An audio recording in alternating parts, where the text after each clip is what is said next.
एक श्लोकी विष्णू सहस्रनाम. एक श्लोकात संपूर्ण विष्णू सहस्रनाम, भक्ती, श्रद्धा आणि शक्ती यांचे एकत्रित रूप. ओम नमो स्वम अनंताय सहस्रमूर्तये सहस्रपादाक्षी शिरोरुबाहवे सहस्रनाम्ने पुरुषाय शाश्वते सहस्रकोटी युगधारिणे नमः. अर्थ: त्या अनंत स्वरूपाला माझा नमस्कार असो, ज्याचे हजारो रूपे आहेत.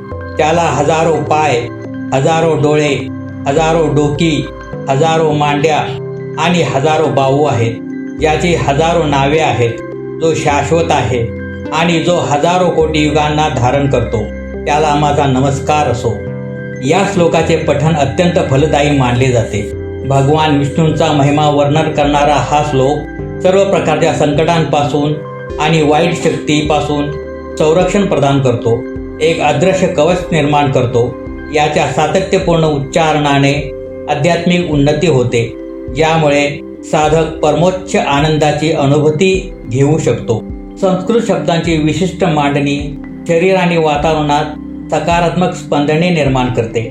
मंत्राचे पठण ज्या प्रामाणिक श्रद्धा आणि भक्तीने केले जाते ते खूप महत्त्वाचे आहे. अर्थ समजून घेणे आणि दैवी रूपाची कल्पना करणे ध्यानधारणेचा अनुभव वाढवते. श्री स्वामी समर्थ.